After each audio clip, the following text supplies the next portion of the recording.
Hello friends, welcome to my YouTube channel. My name is Harjeet Kaur. आज हम discuss करेंगे 26 अक्टूबर के डेली करंट अफेयर क्वेश्चंस। अगर आपको इस पर्टिकुलर लेक्चर की पीडीएफ चाहिए तो उसके लिए आप मेरा टेलीग्राम चैनल भी ज्वाइन कर सकते हो, जिसका लिंक आपको नीचे डिस्क्रिप्शन बॉक्स में मिल जाएगा। इसके अलावा अगर आपका कोई डाउट है तो उसके रिगार्डिंग भी आप मुझे इंस्टाग्राम पे मैसेज कर सकते हो और उसका लिंक भी आपको डिस्क्रिप्शन बॉक्स में मिल जाएगा। तो शुरू करते हैं। आज का पहला क्वेश्चन है, who is the author of the book mountain mammals of the world.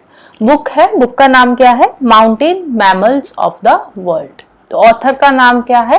Author का नाम है M K Ranjit Singh. M K Ranjit Singh author का नाम है। बुक क्या है? Mountain mammals of the world. और पब्लिशर कौन है? पब्लिशर है पेंगुइन रैंडम हाउस। पब्लिशर का नाम है पेंगुइन रैंडम हाउस और बुक है mountain mammals of the world by M K Ranjit Singh. Right. Next एक और बुक है, बुक का नाम क्या है? The golden road. बुक का नाम है the golden road, how ancient India transformed the world. How ancient India transformed the world, ये बुक का नाम है। और ऑथर का नाम क्या है? ऑथर का नाम है विलियम डालरिम्पल। ऑथर का नाम है विलियम डालरिम्पल, ऑथर है। बुक का नाम है the golden road, how ancient India transform the world. तो इसके पब्लिशर का नाम है ब्लूम्सबरी। राइट। तो दो बुक्स है, बुक्स के ऑथर का नाम याद रखना है और पब्लिशर का। राइट। नेक्स्ट है, who has been appointed as the secretary of the ministry of coal. Ministry of coal में नए सेक्रेटरी अपॉइंट किए गए हैं। तो नए सेक्रेटरी का नाम क्या है? नए सेक्रेटरी का नाम है विक्रम देव दत्त। विक्रम देव दत्त बने हैं नए सेक्रेटरी किसके? मिनिस्ट्री ऑफ कोल के। नेक्स्ट है, विच of the following state government awarded the Kalidas सम्मान अवार्ड। कालिदास सम्मान अवार्ड कौन सी स्टेट गवर्नमेंट देती है? तो कालिदास सम्मान अवार्ड दिया जाता है मध्य प्रदेश स्टेट गवर्नमेंट के द्वारा। कौन सी गवर्नमेंट देती है? मध्य प्रदेश की गवर्नमेंट देती है। और इस साल ये अवार्ड किसको मिला है? ये अवार्ड दिया गया है रघुपति भट्ट जी को। किसको दिया गया है? रघुपति भट्ट जी को ये अवार्ड दिया गया है by the Madhya Pradesh government. नाम इंपॉर्टेंट है। और इनको ये जो अवार्ड दिया गया है ना, ये दिया गया है 2023 के लिए। 2023 के लिए अभी इनको ये अवार्ड दिया जा रहा है। जो अवार्ड सेरेमनी है वो नवंबर के अंदर होगी, 12 नवंबर को होगी। राइट। तो कहाँ के ये आर्टिस्ट है? ये मैसूरू के आर्टिस्ट है। कहाँ के है? मैसूरू के। तो इनका एक काफी फेमस आर्ट वर्क है जिसका नाम है गंजीफा। गंजीफा के लिए इनको ये अवार्ड मिल रहा है। गंजीफा क्या है? गंजीफा जो है ये एक एंशिएंट इंडियन ट्रेडिशन है किसका? हैंड पेंटेड प्लेइंग कार्ड्स का। राइट।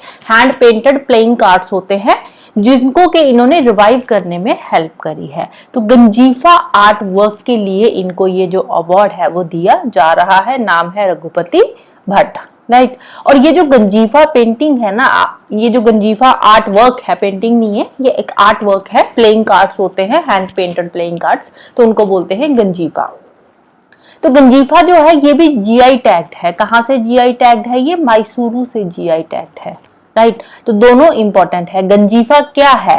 कहां से जीआई टैग्ड है? गंजीफा क्या है? ये एक हैंड पेंटेड प्लेइंग कार्ड्स है। कहां से जीआई टैग्ड है? मैसूरू से जीआई टैग्ड है। तो गंजीफा के लिए किसको अवार्ड दिया जा रहा है? रघुपति भट्ट जी को।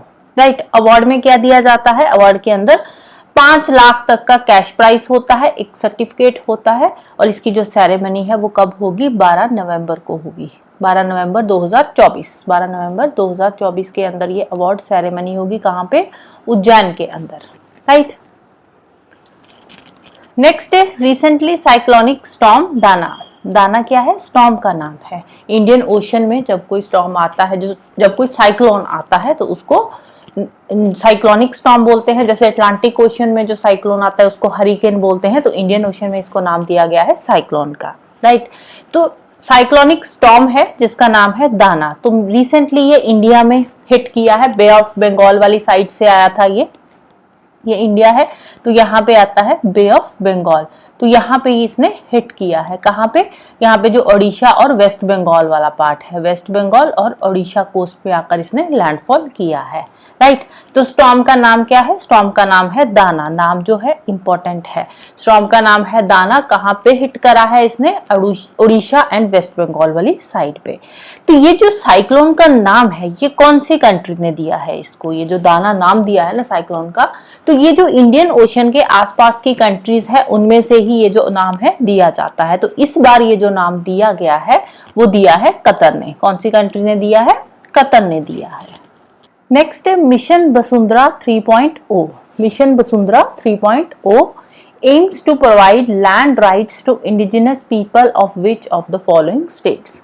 मिशन वसुंधरा जो है ये कौन सी स्टेट से रिलेटेड है? मिशन वसुंधरा जो है ये है असम स्टेट से रिलेटेड। तो इसका मेन एम क्या है? इसका मेन एम है कि जो असम के इंडिजिनस लोग हैं उनको लैंड राइट्स प्रोवाइड करवाना, ये इसका मेन एम है। अब क्वेश्चन आता है कि इंडिजिनस लोग कौन से हैं? असम के इंडिजिनस लोग कौन से हैं? असम के इंडिजिनस लोग वो लोग हैं जो 3 जनरेशन से वहीं पे रह रहे हैं, असम के अंदर रह रहे हैं। 3 जनरेशन, जो पर्सन खुद है उसके फादर और आगे उसके फादर, 3 जनरेशन से जो असम के अंदर रह रहे हैं वो असम के इंडिजिनस पीपल है। इसके अलावा जो असम की SC और ST कम्युनिटी के लोग हैं, SC ST या फिर जो असम के जो टी गार्डन्स वाले एरियाज में जो लोग रह रहे हैं, टी ट्राइब के जो लोग हैं, असम के जो टी ट्राइब के जो लोग हैं वो हो गए, या गुरखा कम्युनिटीज के जो लोग हैं, गुरखा वाले जो लोग हैं, तो ये सारे के सारे जो है इनकी 3 जनरेशंस वाला जो है पॉइंट एप्लीकेबल नहीं है। तो SC ST टी ट्राइब या गुरखा कम्युनिटी के जो लोग हैं वो असम के इंडिजिनस ही माने जाएंगे।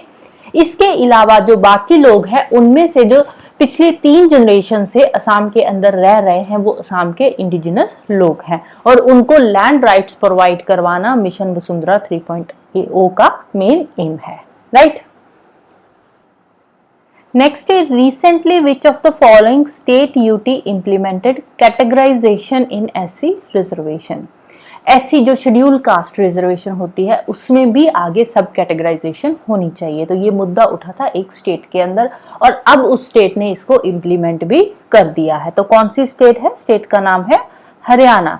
तो हरियाणा स्टेट के अंदर अब जो SC रिजर्वेशन है उसके अंदर भी आगे सब कैटेगराइजेशन कर दी गई है। राइट। नेक्स्ट है where is Z Morh tunnel. Z Morh tunnel कहाँ पे है? ये कौन सी स्टेट के अंदर है? तो ये पड़ता है स्टेट या यूटी आप बोल सकते हो। तो ये पड़ता है कश्मीर के अंदर। कहाँ पे है जेड मोड टनल? ये कश्मीर के अंदर है। अब ये रिसेंटली न्यूज में है। न्यूज में क्यों है? क्योंकि ये जो जेड मोड टनल है ये एक इंफ्रास्ट्रक्चर प्रोजेक्ट है और रिसेंटली मिलिटेंट ग्रुप्स ने इसके ऊपर अटैक कर दिया है जेड मोड टनल पे, जिसके चलते हुए वहां पे 7 लोगों की जान चली गई है। राइट। मिलिटेंट अटैक हुआ है तो जिसकी वजह से जेड मोड टनल पे जो लोग काम कर रहे थे उनमें से 7 लोगों की मौत हो चुकी है। तो ये जो टनल है ये कहाँ पे है? ये है श्रीनगर सोनमार्ग हाईवे पे। कहाँ पे ये जेड मोड टनल बन रही है? श्रीनगर सोनमार्ग हाईवे पे ये बन रही है। जेड मोड टनल इसको क्यों नाम दिया गया है? क्योंकि जो इसकी शेप है वो कुछ इस तरह की है, जेड जैसी शेप बन रही है जिसपे अब टनल बनाई जा रही है। क्यों टनल बनाई जा रही है? टनल बनाई जा रही है ऑल वेदर कनेक्टिविटी के लिए। क्योंकि होता क्या है विंटर्स में यहाँ पे बहुत ज्यादा स्नोफॉल हो जाती है तो रोड कनेक्टिविटी ऑलमोस्ट बंद हो जाती है। तो रोड कनेक्टिविटी को ऑल वेदर कनेक्टिविटी बनाने के लिए ये जो जेड मोड टनल है ये बन रही है, यहाँ पे इसका काम चल रहा है। तो एक इंफ्रास्ट्रक्चर प्रोजेक्ट है वहां का जिसपे भी अभी मिलिटेंट जो है उन्होंने अटैक कर दिया है। तो ये जो टनल है इसको कौन सी कंपनी बना रही है? एक प्राइवेट कंपनी है जिसका नाम है APCO इंफ्राटेक। एपको इंफ्राटेक इसको बना रही है। और कहां से कहां तक है? ये जो श्रीनगर सोनमार्ग है ये हाईवे का नाम है जहां पे ये टनल बन रही है। और कनेक्ट कहां से कहां तक हो रही है? ये कनेक्ट कर रही है गगनगीर से सोनमार्ग। सेंट्रल कश्मीर में गगनगीर को सोनमार्ग के साथ ये कनेक्ट करेगी ये जो टनल है। टोटल इसकी अगर हम लेंथ की बात करें तो ये 6.4 किलोमीटर लॉन्ग टनल है। 6.4 किलोमीटर लॉन्ग ये टनल है जो कि गगनगीर को सोनमार्ग के साथ कनेक्ट कर रही है। राइट। नेक्स्ट है वेयर इज कलाई रिवर। कलाई रिवर जो है इसके भी रिवाइवल का काम चल रहा है अभी, तो इसीलिए ये न्यूज में है। कौन सी स्टेट के अंदर है कलाई रिवर? तो ये है केरला स्टेट के अंदर। कहाँ पे है? केरला स्टेट के अंदर। केरला की जो वाटर रिसोर्स मिनिस्ट्री है वो इसको रिवाइव करने का काम कर रही है, राइट। नेक्स्ट है उड़ान scheme was introduced in which year. उड़ान स्कीम क्या है? उड़ान का फुल फॉर्म क्या है? उड़े देश का आम नागरिक। तो उड़ान स्कीम जो थी ये ओरिजिनली कब आई थी? ये आई थी 2016 के अंदर। कब लॉन्च हुई थी?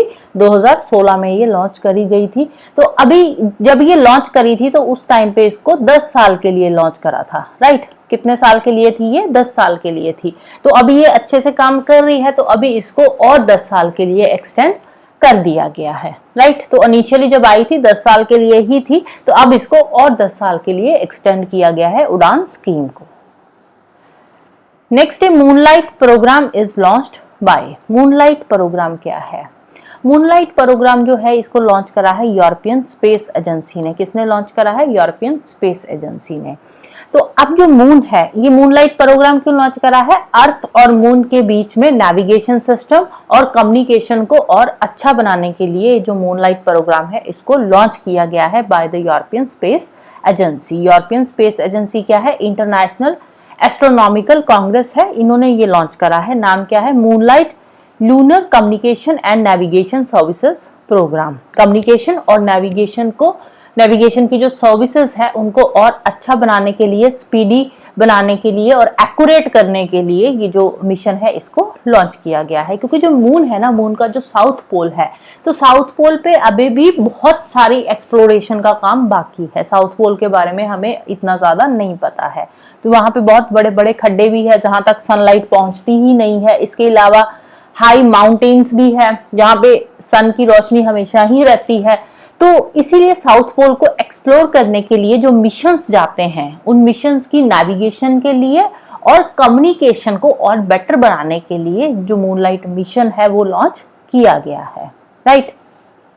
तो इसके लिए जो यूरोपियन स्पेस एजेंसी है ये इंफ्रास्ट्रक्चर तैयार करेगी सो दैट कि जो फ्यूचर में लूनर मिशंस होंगे उनको असिस्ट करने के लिए, राइट।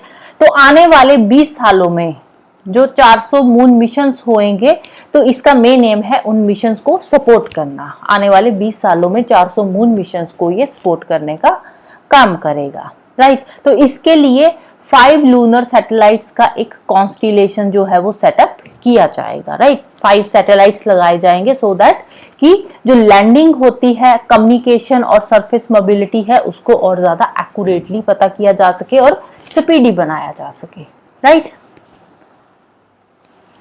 नेक्स्ट है 27th all India forest sports meet concludes in which of the following state. 27th edition की ये हुई है all India forest sports meet.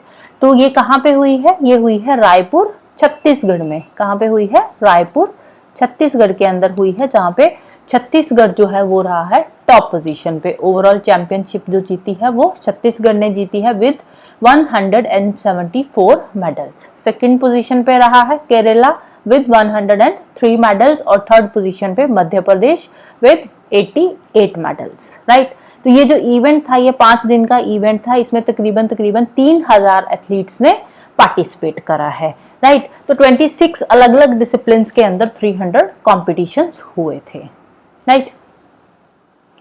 Next है who one women's T20 world cup. Women's T20 world cup जो है ये जीती है न्यूजीलैंड की टीम। कौन जीता है? न्यूजीलैंड जीता है। किसको हराया है इन्होंने?